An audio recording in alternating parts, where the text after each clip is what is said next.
Next topic Gauss का नियम, Gauss law. तो अभी हमने किसी बिंदु आवेश की वजह से r दूरी पर इलेक्ट्रिक फील्ड देखा था कि यहाँ पर मान लीजिए कोई आवेश है Q और उससे r दूरी पर, ये r दूरी पर यहाँ पर इलेक्ट्रिक फील्ड का मान कितना होता है, Q/4πε0 r²। ऐसा हमने पढ़ा कि इतना फील्ड होता है किसी आवेश से r दूरी पर, इतना ही फील्ड इधर होगा, इतना ही फील्ड इधर होगा, इतना ही इधर होगा, इतना ही यहाँ।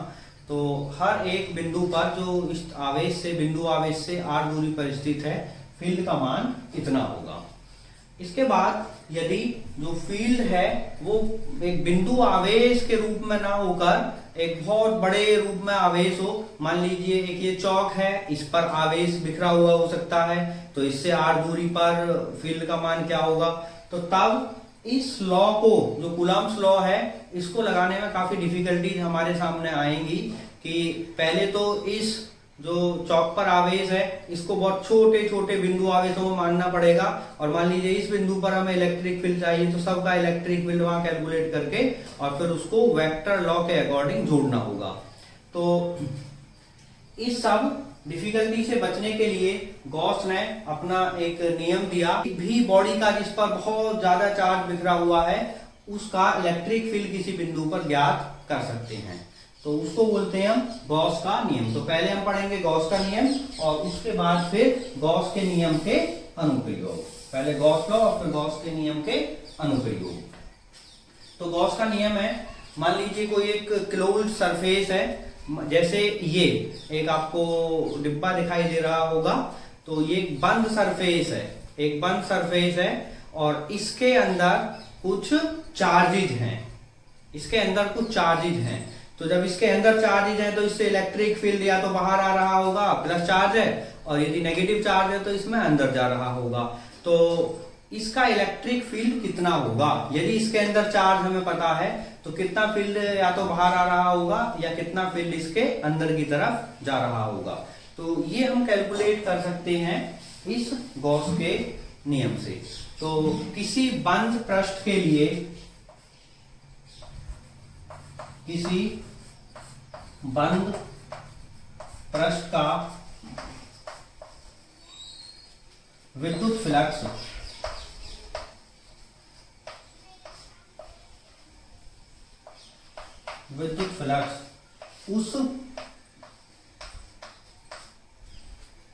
उस बंद पृष्ठ पर उपस्थित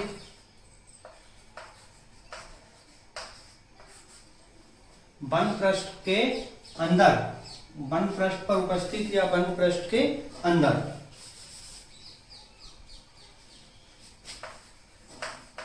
बंद पृष्ठ के अंदर उपस्थित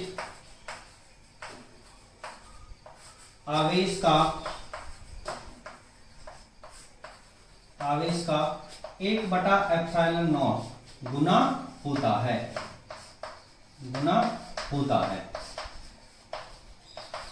तो ये स्टेटमेंट था गॉस के नियम का कि कोई एक बंद पृष्ठ है, उसका जो विद्युत फ्लक्स होगा वो उस पृष्ठ के अंदर उपस्थित जितने भी आवेश हैं उसका 1/ε गुना होगा। तो मान लीजिए एक कोई बंद सरफेस है, उसका इलेक्ट्रिक फ्लक्स हम कैसे लिखते हैं, E.ds। और यहाँ अभी मैंने बताया कि बहुत छोटा सा एरिया लेते हैं और इंटीग्रेशन उसको कर देते हैं, समाकलन उसका कर देते हैं। और यदि मैं ये साइन लगा दूं ऐसे एक सर्किल, तो उसका मतलब क्या होगा कि वो जो पृष्ठ है वो बंद है। ये किसके लिए आता है, बंद पृष्ठ के लिए, बंद सरफेस के लिए। तो वो क्या होगा, 1/ε0 टाइम्स टोटल चार्ज, और कौन सा चार्ज, जो उसके अंदर उपस्थित है।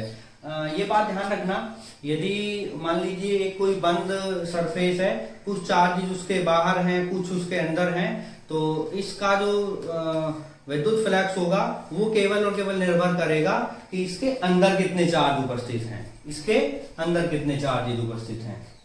तो इसको हम लिख सकते हैं φ = Q/ε0। तो ये हुआ गॉस का नियम। अब इसको प्रूव करते हैं गॉस के नियम को। तो बहुत सिंपल केस में मैं इसको प्रूव करता हूं। तो तो बहुत सिंपल केस के लिए मैं लेता हूं एक स्फीयर, इस तरह से स्फीयर लिया मैंने, और मान लीजिए कि उसके केंद्र पर क्यू चार्ज उपस्थित है। तो यहाँ मैं बहुत छोटा सा ये एरिया यहाँ लेता हूं और इस एरिया को मैं बोलता हूं ds। तो एरिया वेक्टर कहाँ होगा, ये मैं लिखा दूं इस तरह से। तो एरिया वेक्टर कहाँ होगा, ये होगा ds। और यदि ये क्यू चार्ज है प्लस क्यू चार्ज, तो इलेक्ट्रिक फील्ड भी ऐसा ही होगा, ये तो ये होगा E। तो दोनों की दिशा क्या होगी, एक ही होगी। तो ये तो सरफेस है, इस पॉइंट को मैंने लिखा P और इसका सेंटर O और ये रेडियस है R, इसकी त्रिज्या है R। तो बिंदु P पर वैद्युत क्षेत्र,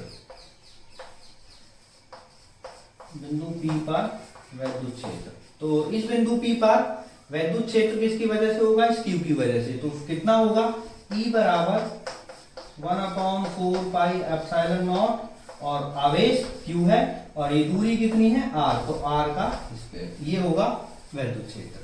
तो अभी हमें चाहिए फाई E। तो फाई E का मान कितना होता है, ये फॉर्मूला मैंने बताया, E डॉट ds। तो यहां देखना कि E और ds के बीच कितना कोण है, 0 डिग्री। तो इसको हम डॉट गुणनफल को लिखेंगे, a डॉट b को लिखते हैं a b cos थीटा। तो ये इंटीग्रेशन तो ऐसा यहाँ है ही, E और ds और cos ऑफ थीटा, और थीटा है 0 डिग्री। तो cos 0 डिग्री का वैल्यू होता है 1। तो ये कितना होगा, फाई इक्वल्स E, क्योंकि E का वैल्यू तो हर जगह यहाँ पर एक समान है, कांस्टेंट है।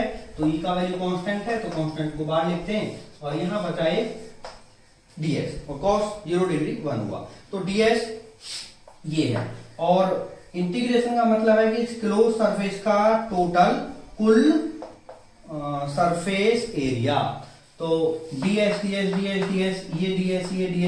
ऐसे ds मिलकर सब ये क्या हो जाएगा, इसका एरिया। और किसी गोले का एरिया कितना होता है हम सभी जानते हैं, E इंटू 4 पाई R स्क्वायर, यही होता है किसी गोले का क्षेत्रफल, सतह का क्षेत्रफल। तो फाई इक्वल्स E का मैं मान रखता हूं, E हमने पहले यहां रखा हुआ है। तो 1/4 पाई एप्सिलॉन नॉट और Q upon R square into ds का मान ये था 4 पाई R। E का मान मैंने ये रखा, इंटू ये है, और इसका मैं यहाँ लिखता हूँ, इसको मैंने यहाँ लिखा। तो 4 पाई R स्क्वायर से 4 पाई R स्क्वायर कैंसिल होगा, और फाई E कितना होगा, Q अपॉन एप्सिलॉन नॉट। तो ये रहा गॉस का नियम। जो नेक्स्ट टॉपिक है संतत आवेश वितरण, कॉन्टिन्यूअस चार्ज डिस्ट्रीब्यूशन।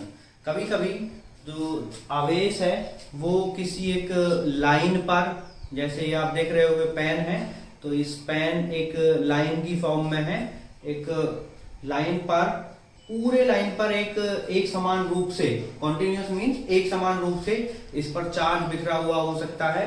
कोई एक सरफेस हो सकता है, जैसे बोर्ड है, इस पर आवेश एक समान रूप से फैला हुआ है, या कोई 3D फिगर, कोई सॉलिड हो सकता है, सॉलिड स्फीयर हो सकता है, जिस पर चार्ज एक समान रूप से फैला हुआ है।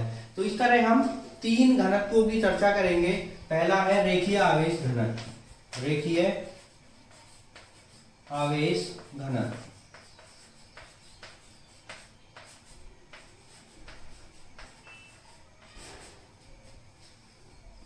तो यदि आवेश एक रेखा है, कोई ये एक लाइन है, इस तरह से कोई एक बॉडी है, लाइन की फॉर्म में एक वायर हो सकता है, और इस पर Q आवेश फैला हुआ है। मान लीजिए इसकी लेंथ L है और इस पर आवेश फैला हुआ है Q, दिस इज Q, आवेश इस पर फैला हुआ है। तब हम एक फिजिकल क्वांटिटी यहां से डिफाइन करेंगे, रेखीय आवेश घनत्व। और रेखीय आवेश घनत्व क्या होगा, रेखीय आवेश घनत्व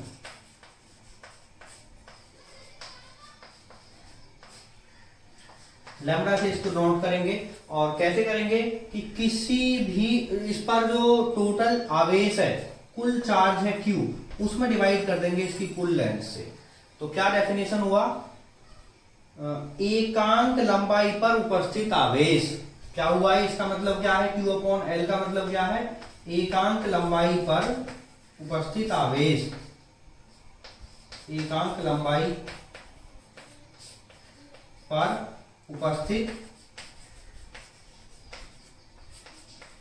आवेश, इसको क्या कहेंगे हम, रेखीय आवेश घनत्व। एकांक लंबाई पर उपस्थित आवेश को रेखीय आवेश घनत्व कहते हैं, इसे लैम्डा से प्रदर्शित करते हैं। अच्छा, इसका फायदा क्या है, क्या इसका एडवांटेज होगा ऐसे फिजिकल क्वांटिटी डिफाइन करने का। मान लीजिए कोई हमसे पूछे कि ये कोई लेंथ है, इस लेंथ पर, इस लंबाई पर कितना आवेश होगा, तो तब हम इस लेंथ पर आवेश के मान को बता सकते हैं। मान लीजिए DL लेंथ किसी ने हमसे बोला कि इस पर कितना आवेश होगा, तो हम एकदम तुरंत आंसर मिलेगा कि इसका, यदि हमें रेखीय आवेश घनत्व पता है तो इसमें केवल और केवल गुना लगा दीजिए लैम्डा से, तो मिल जाएगा हमें इस दूरी में आवेश। कोई पूछे इस दूरी में कितना आवेश है, तो इस दूरी में गुना लगा दीजिए लैम्डा से। तो ये इसका एडवांटेज रहेगा। पहले हम ये डिफाइन करेंगे पूरी बॉडी के लिए, और पूरी बॉडी पर डिफाइन करने के बाद उसके किसी भी पार्ट पर आवेश का मान को ज्ञात किया जा सकता है। तो ये था रेखीय आवेश घनत्व। तो इसका यहां से मात्रक कितना होगा, मात्रक, इसका मात्रक कूलाम और इसका मात्रक मीटर। सो कूलाम पर मीटर, कूलाम पर मीटर। अब दूसरी फिजिकल क्वांटिटी मैं डिफाइन करता हूं, और वो है क्षेत्रफल आवेश घनत्व या पृष्ठीय आवेश घनत्व, पृष्ठीय आवेश घनत्व।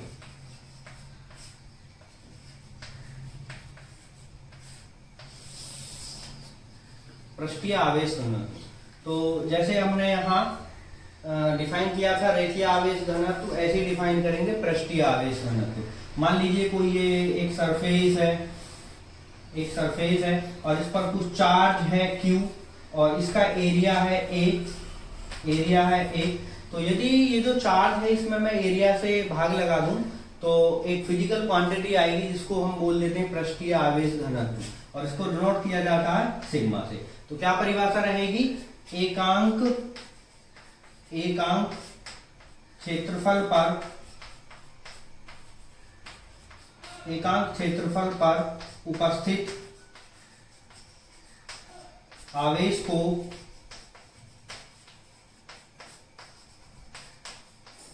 को पृष्ठीय आवेश घनत्व कहते हैं, पृष्ठीय आवेश घनत्व कहते हैं। तो सिग्मा से प्रदर्शित करते हैं। तो सिग्मा बराबर कितना होगा, कुल आवेश बटा कुल एरिया। तो कुल आवेश कितना है Q और कुल एरिया कितना है A। इसका भी मात्रक डिस्कस करते हैं। मात्रक होगा इसका कूलाम का मात्रक डिवाइडेड बाई एरिया का मात्रक। कूलाम का मात्रक Q का मात्रक कूलाम और एरिया का वेक्टर मीटर माइनस 2।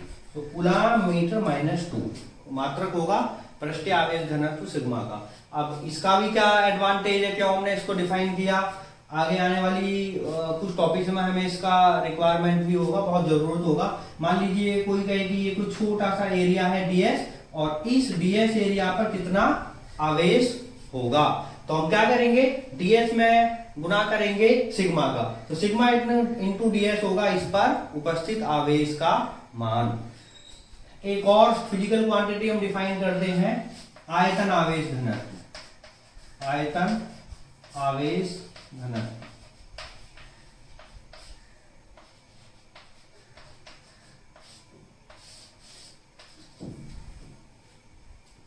आयतन आवेश घनत्व भी ऐसे ही डिफाइन करेंगे जैसे हमने रेखीय आवेश घनत्व और पृष्ठीय आवेश घनत्व को डिफाइन किया।